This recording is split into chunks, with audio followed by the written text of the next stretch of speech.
up, shooters? My name is Logan, aka Spiderhands, and welcome to an SU Patrons video today that I'm making for Ghost, a monthly custom music review. Studio editing stage, Spiderhands here. Just real quick, in the original recording, I said Eric Cheng for some reason. I meant Ekin Cheng.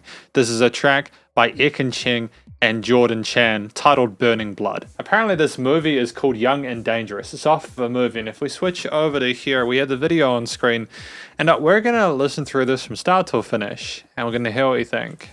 Let's go. These strings and the wishes on the sides. Very dramatic. Very intense, especially these 80s synth pads, dude. What are we getting ourselves into though, dude?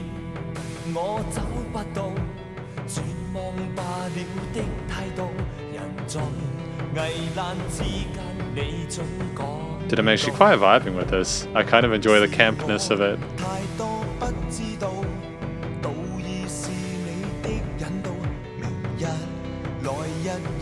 It's actually pretty good. Just before we go any further, I love the really subtle piano melody we have on this as a sub layer. In addition to these kind of battle drums, like dun dun dun dun dun dun. You know, like it's got a great groove to it, and the voice is nice and present. You know, the melodies work well with the rest of the instruments in the arrangement.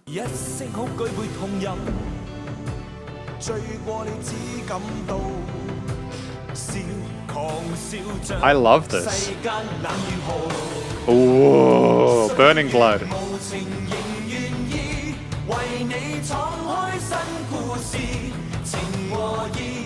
Ghost, this is a banger, dude. Ooh, this is actually kind of fun. I love the major twist here. I'm familiar with his vocal style, it works really well here. Yup. Da da da da da bum. I mean, I can't sing as well as these guys can, but they have this lovely way of having this 3-part ending to it, which loops so well back into the root note. A bit of tension there in these brass sections. And there's like a really subtle electric guitar in there as well, dude. There's so much love put into this.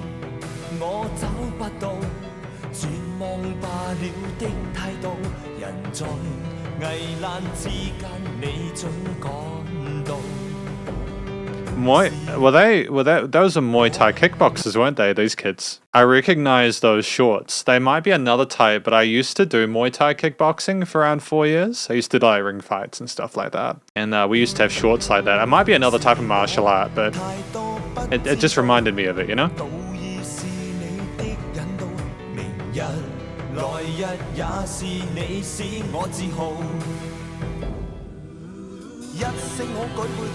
Really subtle backing vocals in there as well as this lead guitar line in the center.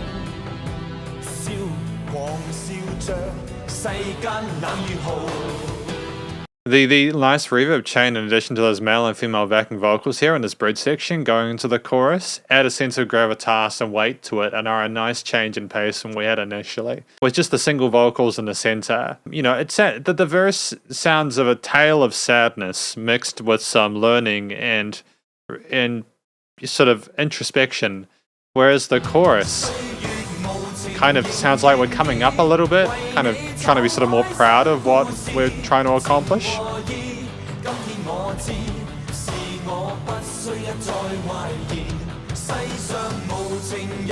Nice tom fills as well, dude.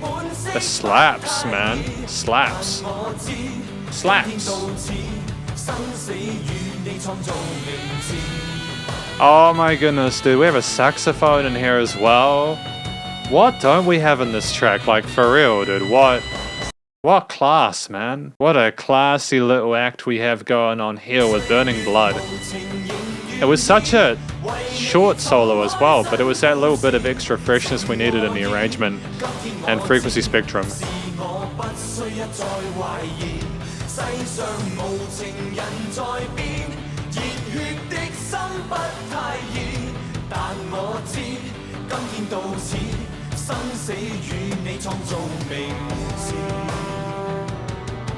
Again, like, I've been advised, but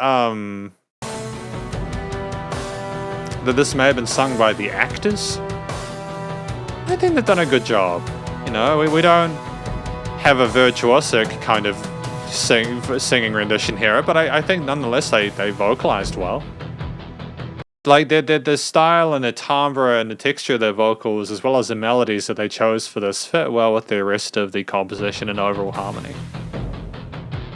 And that tension brought in with those distorted guitars is fantastic. Like that, it's heavy as hell, man.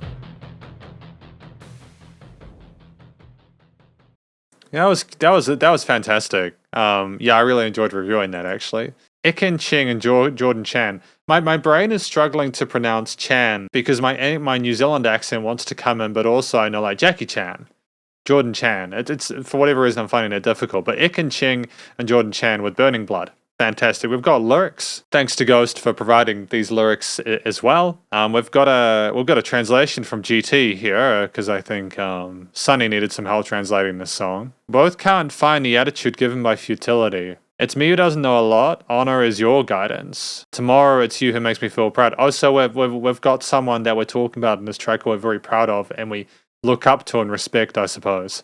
A person in a state of trouble you always manage to help. That's fantastic. And I suppose this is the chorus. With the word good, raise the cups to drink. Only after a drunk can we feel. Oh, I get it. So that I suppose that'd be the chorus section where things get a little bit more kind of majorish. We're talking about celebrating unreservedly and trying to make the most out of the life we have. You know, laughing at the coldness and cruelty of life, which makes sense considering the texture of the voice. And the verses, I mean, no compassion, but I'm still willing to help you out. Oh, that's kind of nice. Today I know what relationships and honor is about, and I don't need to distrust the other person anymore. You know, we're talking about, you know, it's difficult to have compassion and be able to trust people, but at this point, you know, through these experiences, they'll trust in this other person and have faith in their abilities. This is the conclusion of my review of Ekin Ching's and Jordan Chan's Burning Blood. Yeah, I've spoken about what the story is about in the lyrics. Effectively, it's about someone looking at their partner and sort of going through what they respect about them, talking about trying to celebrate with them despite the struggles in life and how cold it can be, believing and trusting in them to remain true to themselves and having faith that they're going to create a brighter future together. I think that's effectively what the track is about. The vocal performances were good. I enjoyed listening to the melodies there, and I think while I don't know if we necessarily emoted in a way that was appropriate for, when I say that it was very reserved is what I should really be saying about the performance from an emotional perspective. It's like we'd done enough singing to understand how to hit the right melodies and enunciate and pronounce the words correctly, and there was like a little bit of ornamentation, but it was very minimal. There was a fairly safe vocal performance. I think it was more about telling the story rather than making it about the vocals themselves. There was so many other instruments as well that I think it was about the overall vibe rather than one element or the other. And that's totally fine, especially, again, if you have singers who are traditionally actors and now trying to do the best they can with it. I think that's great. I think that's really well done. They sung well. I don't have any major complaints about the vocal harmonies and melodies here. I think the backing vocals that came in occasionally, like the bridge and stuff like that, and the chorus, I think were great and very welcome as well. A little bit of extra oomph and size to that vocal, to those singing parts. The structure of the track with its sort of like instrumental kind of intro with the verse, bridge, chorus, and a saxophone solo, and then an outro was great. You didn't really need more than that. I think that it was, you know, considering it was 3.5 minutes, that's actually quite short in comparison to a lot of the stuff I review, especially via these SP Patreon videos.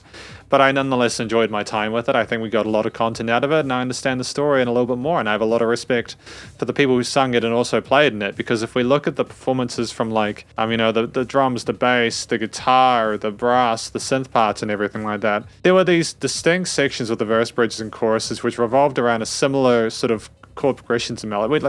We didn't go out of the key signatures too much. There weren't any parallel majors or minors.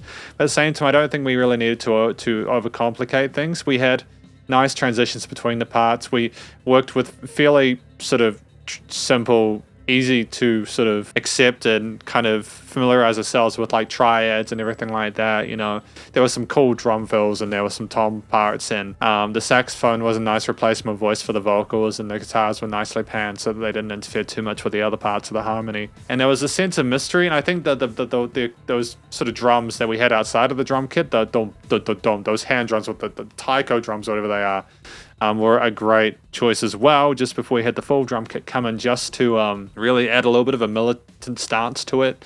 You can sort of see images in this of people going to war and stuff like that, so it makes perfect sense, you know, especially with a name like Burning Blood. In fact, I will say that the saxophone solo was actually the best kind of solo you could put in this, primarily because with the guitars, you might assume there's going to be a guitar solo, but actually having an instrument that hasn't been put in yet that keeps things fresh and unpredictable, I think is equally intelligent, if not more so.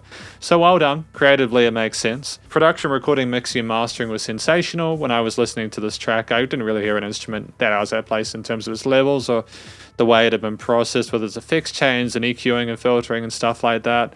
The balance of it was commercial grade from a professional studio, and they knew exactly what they were doing in order to get the best out of both the singers, the front people in the band, as well as the backing vocalists and the rest of the instrumentalists involved in this creation here.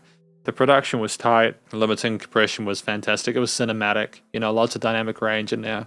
It was easy to follow, and it was catchy, and typically, I'm not really much of a sucker for the major choruses. In fact, sometimes it can annoy the hell out of me because it's like, why are we putting a happy chorus here? What context is this? Why is this a decision we've made? But lifting the glasses to the future despite the coldness of life, I think is a beautiful sentiment. And I think this is one of the rare situations where I really appreciate and enjoy it. Overall, Burning Blood is a great track. I'm happy with what I've heard today, and I'm really thankful to have been able to review it.